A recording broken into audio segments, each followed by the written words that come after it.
Bonjour, c'est Ursule encore. On est le 5 août 2025. Alors, je viens sonner la trompette aujourd'hui encore et je viens proclamer le retour de notre Seigneur. Amen. Alors, aujourd'hui, je viens parler de la religion pure selon Dieu. Amen. Alors, souvent, on est des êtres religieux, n'est-ce pas? On a une notion de Dieu et souvent, on aimerait connecter avec lui. Alors, la première des choses souvent qu'on pense, c'est qu'on va peut-être penser trouver une église quelque part, dans un non loin de la maison, et on commence à fréquenter l'église. Parce que, bon, c'est comme ça qu'on aimerait reprendre notre relation avec Dieu, ou bien commencer notre relation avec Dieu. Amen. Et c'est quelque chose, je veux dire, c'est une bonne chose, n'est-ce pas? Mais on ne devrait pas s'arrêter là. Amen, on ne devrait pas s'arrêter là. Et je ne suis pas en train de dire de ne pas aller dans les églises ou quoi, parce que bon, j'ai côtoyé les églises pendant toute ma vie d'ailleurs, jusqu'à ce que, bon, à un moment donné, je suis, n'est-ce pas, à faire ce que je suis en train de faire selon comment Dieu m'a dirigé. Amen. Mais toujours est-il que la religion pure, n'est-ce pas, se trouve en Dieu. Ce n'est pas dans les hommes. Quand tu vas à l'église, qu'est-ce que tu vas chercher? Tu vas trouver ça peut-être surprenant, mais au fait, pour plusieurs d'entre nous, Dieu est dans nos maisons et on l'a laissé dans les bibliothèques. Amen. Dieu est dans nos maisons. Il y a des personnes qui ont plusieurs Bibles dans leur maison. C'est vraiment un objet précieux gardé quelque part dans une bibliothèque. Ou bien là où, n'est-ce pas, se trouve notre salle, l'endroit où on lit. Alors, la Bible est là. On peut décider d'enlever la poussière, peut-être parce que c'est le jour où on passe la poussière. Et pourtant, hein, c'est dit quoi la Bible? C'est dit, la Bible, c'est la parole de Dieu. Amen. C'est la parole de Dieu. Alors, on pourrait se limiter juste au niveau des Écritures, au niveau de l'objet livre, en disant, ok, voici ce livre appelé la Bible. Alors on pourrait dire, ça c'est un livre appelé la Bible. Et continuer d'enlever la poussière dessus. Ou bien, on pourrait, n'est-ce pas, prendre ce livre-là, n'est-ce pas, se mettre à le parcourir et réaliser que, au fait, ce livre-là contient quelque chose de très très précieux. Ce livre contient Dieu. Amen. Alors, tout Dieu ne peut pas être trouvé dans ce petit livre, mais alors que tu le parcours et que tu le lis et que tu t'arrêtes, n'est-ce pas, à ces paroles de sagesse et de lumière, tu es au fait en train de connecter avec l'auteur de ces livres-là qui n'est autre que Dieu. Amen. Et ce Dieu-là, n'est-ce pas, aujourd'hui te dit que la religion pure, n'est-ce pas, selon lui, ce n'est pas le fait d'aller dans un bâtiment. Ce n'est pas le fait, n'est-ce pas, de s'asseoir, de lire un livre, ou bien de faire des prières. Il dit, c'est pas ça seulement. Il y a autre chose que tu devrais ajouter, n'est-ce pas, à ton quotidien, pour que tu aies la vraie religion selon Dieu. Et Jacques 1, n'est-ce pas, au verset 27, nous dit ceci. La religion pure et sans tache devant Dieu notre Père consiste à visiter les orphelins, les vœux dans les afflictions et se préserver des souillures du monde. Amen. Donc, si on regarde ce texte-là, on a deux catégories dans ce texte. Le premier élément, n'est-ce pas, c'est de se préserver des souillures du monde. Alors, on peut comprendre, n'est-ce pas, ce que notre Père est en train de dire. Il est en train de dire que de te séparer, au fait. Alors, si tu es à Dieu, tu ne peux pas aussi être au monde. Alors, soit tu es à Dieu, soit tu es au monde. Et si tu es à Dieu, n'est-ce pas, il est important que tu marches selon les règles, n'est-ce pas, de la maison de Dieu. C'est comme tu es à la maison, n'est-ce pas, des enfants, tu les as éduqués, et puis il y en a qui marchent selon une loi, et puis d'autres qui marchent selon leur loi. Il y en a qui disent, ok, nous on va obéir à papa et maman, et il y a d'autres qui disent, non, nous on n'obéit pas. Alors il y a des parents qui sont assez stricts, et qui disent, ok, si tu n'obéis pas, ok, tu te mets d'abord dehors jusqu'à ce que tu te mettes à obéir. Ou bien, c'est dit, ok, tu n'obéis pas, alors voici les éléments qu'on te donne pour que tu puisses, n'est-ce pas, te mettre à obéir, et puis te ranger du côté de la famille. Et très souvent, c'est ça que Dieu est en train de faire. Il ne nous claque pas la porte en disant, ok, vous n'êtes pas en train de faire ce que je m'attends à vous, ok, bye. Non, il ne fait pas ça. Il nous dit comment on devrait faire, n'est-ce pas, pour être toujours accepté dans la présence de Dieu. Et ça, il dit, n'est-ce pas, de se préserver des souillures. Ou bien, il y a un passage qui dit, recherchez la paix et la sainteté, sans laquelle nul ne pourra voir Dieu. Voilà. Recherchez la paix et la sainteté avec tous les hommes, sans laquelle nul ne verra Dieu. Alors, c'est ça, hein, se préserver des souillures du monde. Alors, rechercher la paix, n'est-ce pas? C'est ne pas être en chicane avec les gens, c'est pas être en palabres, c'est éviter les querelles. C'est, tant que cela dépend de toi, c'est d'être en paix avec l'autre. Alors, il peut arriver que l'autre ne veuille pas la paix, ok? Mais à ton niveau, n'est-ce pas, tu devrais baigner dans la paix. Alors, la paix ne veut pas dire d'aller marcher sur leur voie, non. La paix, c'est tout simplement que, au niveau de ta conscience, tu es tranquille, sachant que tu as fait ce qui devait être fait, tu as fait ce qui devait être fait, n'est-ce pas, pour ne pas maintenir une attitude de querelle entre toi et puis les autres. Et la sainteté, n'est-ce pas, c'est quoi? C'est le fait de se mettre à part. Alors Dieu dit, recherche la paix, recherche la sainteté. C'est-à-dire, mets-toi à part. Sépare-toi toi-même des choses qui se passent dans le monde. Alors, l'habillement, le langage, les choses que le monde mange, il dit, mets-toi à part. C'est-à-dire que c'est à toi de voir qu'est-ce qu'il y a autour de toi que tu consommes, n'est-ce pas, et que Dieu n'aime pas. Alors, il te demande de sortir de là. Maintenant, il se pourrait que tu sois quelqu'un qui ne lise pas la Bible, dont tu ne sais pas les règles que Dieu a dit, de faire ou de ne pas faire. Alors, c'est un élément important ici pour que tu ailles lire ta Bible. Souvent, juste en la lisant, il y a des balises qui tombent. On se dit, ah ok, d'accord, mais je n'avais pas vu ça, je ne savais pas qu'il y avait ça dans le passage. Alors Dieu nous intéresse, n'est-ce pas, à rechercher la paix, à rechercher la sainteté. Parce qu'on appartient au Seigneur. On a été purifié, on a été mis à part pour lui parce qu'il nous a acquis à un grand prix, notre Seigneur Jésus. Il a donné sa vie pour que nous puissions être ses enfants. Alors, soyons-le. Amen, soyons-le jusqu'au bout. Amen. Alors, c'est le premier élément. La recherche de la paix, la recherche de la sainteté, la recherche, n'est-ce pas, de tout ce que le Père, n'est-ce pas, aime, le Seigneur nous dit, on devrait être dans ça.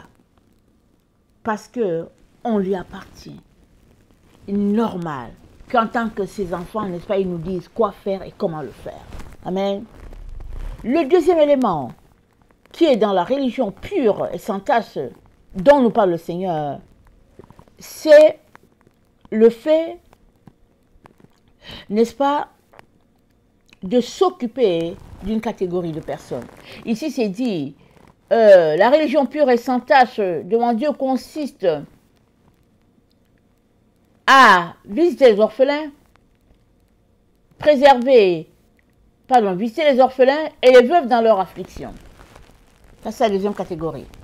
C'est-à-dire, qu'est-ce qui se passe avec les orphelins, les veuves? C'est les personnes qui sont dans d'extrêmes besoins. Les orphelins, n'est-ce pas? Souvent, c'est orphelin de père et de mère. Souvent, c'est orphelin d'un côté. Peut-être un orphelin, il n'y a pas de papa, n'est-ce pas? Et on sait comment les conditions sont souvent difficiles pour les femmes de pouvoir faire manger les enfants. Alors, le Seigneur dit de s'occuper de cela. C'est-à-dire, il est en train de te dire, mets les mains dans les poches. Ou bien, va à la plantation. Pour voir, pour que ces orphelins-là, ces orphelines-là puissent toujours marcher. Pardon, ces orphelins-là, ces veuves-là puissent toujours manger. Et dans cela, n'est-ce pas, il y a les étrangers aussi, qu'on devrait ajouter. Et puis, il y a les personnes à mobilité réduite. Et puis, il y a les personnes dans toutes sortes de handicaps. Et on peut continuer à ajouter sur cette liste. Parce que Dieu est en train de nous dire de nous occuper des personnes qui sont dans le besoin. C'est ça qu'il est en train de dire. Et c'est là que ça accroche. Amen. Ça accroche dans notre temps. Parce que dans notre temps, les gens n'ont plus le cœur à qui que ce soit. C'est à peine s'ils s'occupent de leurs propres parents quand ils sont âgés. Pourquoi vont-ils s'occuper de quelqu'un d'autre? Amen? Pardon. Pourquoi?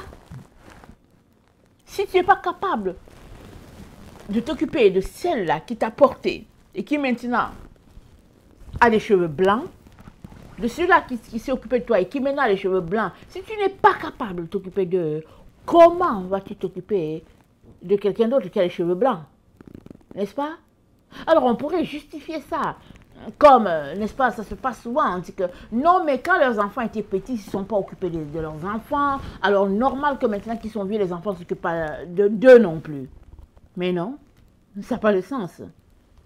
La vie est faite de pardon. On doit être capable de pardonner ce que les parents n'ont pas réussi à faire. Ce qu'ils n'ont pas pu bien faire, on doit être capable de pardonner. Parce que Dieu nous a appelés à nous pardonner, à nous supporter les uns les autres. Alors, ce n'est donc pas parce que ils n'ont pas été, entre guillemets, corrects envers toi quand ils t'élevaient, qu'aujourd'hui, toi, tu devrais te comporter pareil. C'est-à-dire leur tournant le dos. Alors, qu'est-ce que Dieu est en train de dire? Il est en train de dire qu'il y a de ces choses qui sont les essentiels de la vie, qui ne sont pas discutables. Par exemple, un enfant qui s'occupe de son parent, parce que le parent ne va peut-être pas bien, et puis, ou bien, il y a une situation difficile, et puis, c'est comme... C'est des situations qu'on dit souvent, ça va de soi. Dans le sens qu'il n'y a pas à se poser des questions là-dessus. C'est ça qu'un enfant devrait faire. C'est ça qu'un adulte devrait faire. C'est ça que quelqu'un qui appartient au Seigneur devrait être en train de faire. C'est-à-dire s'occuper des personnes dans le besoin. Alors, c'est ça que Dieu appelle la religion pure. Ce n'est pas le fait de mettre la main dans la poche pendant que le panier de l'offrande passe au niveau de l'église, tu mets de l'argent dedans, et puis tout le monde dit, waouh, tu as vu la grosse somme qu'il a mis, et puis les gens te filment, et puis les gens filment, on dit, on filme, il y a quelqu'un qui est là qui filme, qui dit, waouh, c'est là, chaque dimanche qu'il vient, il met la main dans les poches, et puis il met toutes les grosses enveloppes, etc. Non, c'est pas ça. Notre Dieu est un Dieu discret, n'est-ce pas? Et comme il nous aime, il nous dit ce qui touche son cœur. Ce qui le secoue, ce qui le remue, c'est le fait que tu t'occupes des personnes qui sont dans le besoin.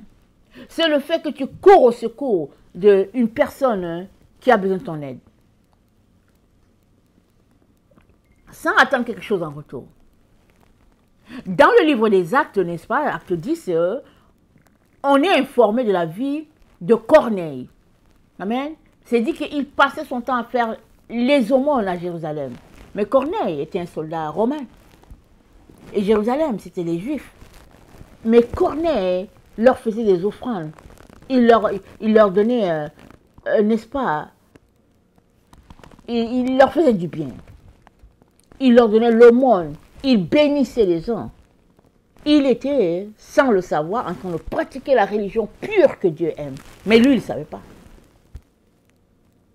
Il avait ce côté-là, n'est-ce pas, qu'il était en train de pratiquer. Et il lui restait l'autre côté. Le côté, n'est-ce pas, de se préserver des souillures du monde. Ça, il ne l'avait pas parce qu'il n'était pas juif. Alors, Dieu a envoyé un ange le visiter et il lui a dit, fais appeler Simon-Pierre. Et Simon est venu chez lui et le même jour, Corneille a été baptisé du Saint-Esprit, lui et toute sa famille. Mais Corneille a commencé comment? En pratiquant la religion pure. En bénissant toute personne qu'il pouvait bénir.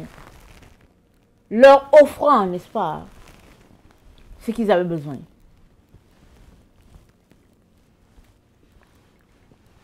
Tu peux faire pareil.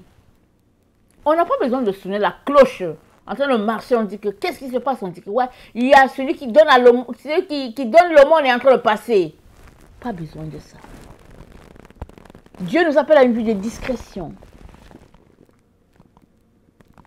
C'est Dieu seul qui sait. C'est que chacun, n'est-ce pas, fait dans sa pratique de religion. Et Dieu te dit, pratique la vraie. Celle-là qui va toucher mon cœur. C'est que tu t'occupes des veuves, des orphelins, n'est-ce pas, et des personnes dans le besoin, et que tu te mettes de côté quant aux souillures de ce monde.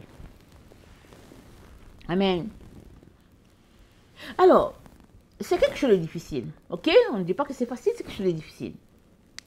Parce qu'on est dans le temps où les gens sont juste préoccupés par eux. Dans 2 Timothée 3, le verset 1, c'est dit ceci. 2 Timothée 3, le verset 1. Sache que dans les derniers jours, les gens seront égoïstes, amis de l'argent, fanfarons, hautains, blasphémateurs, rebelles à leurs parents, ingrats, irréligieux, insensibles, déloyaux, calomniateurs, intempérants, cruels ennemis des gens de bien, traîtres, emportés, enflés d'orgueil, aimant le plaisir plus que Dieu, ayant l'apparence de la piété, mais en reniant ce qui en fait la force. Éloigne-toi de ces gens-là. Voilà les temps dans lesquels on est. Mais pourquoi Dieu dit éloigne-toi? C'est parce que c'est contagieux. C'est un esprit qui est contagieux sur toute la terre. Le fait, n'est-ce pas, d'être tout simplement enclin au mal, à la méchanceté. Le fait de voir quelqu'un dans le besoin et de faire comme si on n'a pas vu. Le fait de refuser, n'est-ce pas, de bénir. C'est un esprit de notre temps, ça plane. Mais tu peux faire la différence. Tu peux choisir, n'est-ce pas, d'aller au-delà de l'esprit du temps. Tu peux choisir de briser l'étau qui est là, qui est créé par l'esprit de notre temps, qui est, n'est-ce pas, le fait d'être égoïste, aimant l'argent. Tu es capable de briser ça, cet étau-là, et dire non, moi je ne marche pas dans ça. J'aimerais plutôt, n'est-ce pas, faire ce que Dieu me demande. C'est-à-dire, j'aimerais pratiquer la vraie religion pure et saine qui sied, n'est-ce pas, aux yeux du Père. Il va venir à ton secours. Amen, il va venir t'aider afin que tu puisses aller jusqu'au bout de ton merveilleux projet. Pourquoi? Parce que c'est un projet qui touche le cœur de Dieu. Amen.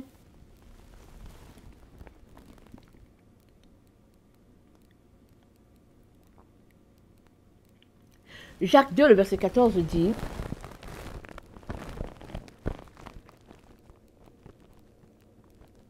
mes frères, que sert-il à quelqu'un de dire qu'il a la foi s'il n'a pas les œuvres? La foi peut-elle le sauver?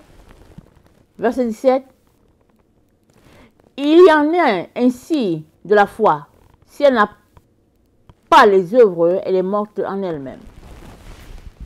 Donc, la foi pure, n'est-ce pas, et sans tâche, c'est, comme on l'a vu, c'est préserver les souillures, visiter, aimer les autres qui sont dans le besoin, leur venir au secours.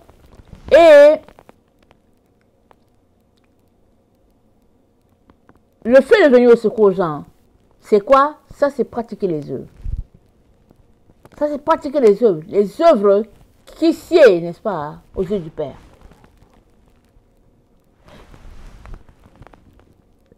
Et notre Dieu nous dit, tes actions, n'est-ce pas, elles sont visibles, ou bien pas tes actions. Ton comportement est visible par les actions que tu poses. Oui, tu pourrais mentir. Tu pourrais poser les actions. Juste pour que les gens disent, waouh, quel frère, quelle sœur, tu pourrais faire ça. Mais tout ça, c'est à ta propre déception. Parce qu'un jour, tu te tiendras devant Dieu pour rendre compte, n'est-ce pas, de tout ce qu'il a mis entre tes mains, de tout ce qu'il t'a donné, ou bien de tout ce qu'il ne t'a pas donné. Et que tu allais chercher forcément. Tout ça, tu vas rendre compte à Dieu. Mais s'il y a une chose que le Seigneur aimerait qu'on retienne aujourd'hui, c'est le fait que nous avons besoin, n'est-ce pas, ou bien d'aller à une pratique de vraie religion. Nous avons besoin de ça. Nous avons besoin d'ajuster, n'est-ce pas, notre façon d'adorer Dieu. Nous avons besoin. Ça prend un point de départ. Ça prend un moment où on fait une décision, on dit, ok, ça commence aujourd'hui. Je suis fatigué de ça, je veux faire ceci, je veux faire cela. Je veux changer ma perception de la religion pour prendre la perception de la religion de Dieu. Et le Saint-Esprit est là pour t'aider. Nul n'est parfait. Nul n'est parfait, nous commettons tous des erreurs. Mais Dieu, n'est-ce pas, est là pour nous aider à ne pas demeurer dans nos erreurs. Pourvu que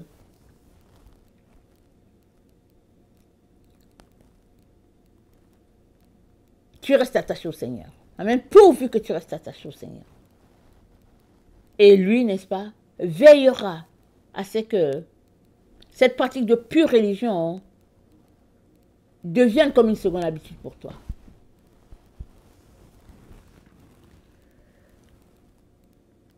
Vous savez, il n'y a pas de plus grand amour que de donner, n'est-ce pas? Alors Jésus-Christ s'est donné à nous. Il s'est donné. Il n'avait pas besoin d'être sauvé. Dieu n'avait pas besoin d'un sauveur. C'est-à-dire, Jésus-Christ est venu pour nous sur la terre. Sinon, tout ce qui s'est passé, c'est pour nous qu'il est venu. Il s'est donné. La Bible dit, car Dieu a tant aimé le monde, n'est-ce pas, qu'il a donné son Fils unique. Toi aussi, si tu aimes Dieu, quel est le don que tu lui fais? Amen. Quel est le don que tu fais à Dieu? Et Dieu a dit, le plus grand don qu'on peut lui donner, c'est le fait, n'est-ce pas, de lui donner notre vie. Que sert-il à un homme de gagner le monde entier s'il, n'est-ce pas, perdait son âme? Donc le don de soi, n'est-ce pas, ça c'est essentiel. Tu te donnes comment? En faisant du bien aux autres. Pas en te faisant du bien tout le temps. Non, non, non. Faisant du bien aux autres. Et c'est comme ça que tu irais toucher le cœur de Dieu. Parce que quand on regarde, n'est-ce pas, cet exemple de vraie religion qui consiste à visiter les veuves, les orphelins, et j'ajoute les personnes à mobilité réduite, si on regarde cet exemple-là, c'est des personnes dépendantes. Le Seigneur aimerait que, n'est-ce pas, tu puisses venir au secours de quiconque est dans le besoin. Amen. C'est ça que le Seigneur aimerait. Que le Seigneur bénisse sa parole et que nous puissions nous concentrer, n'est-ce pas, à aimer ce que Dieu aime et à détester ce qu'il déteste, n'est-ce pas, jusqu'à ce qu'il vienne. Amen. Que le Seigneur bénisse sa parole. Amen. Alléluia.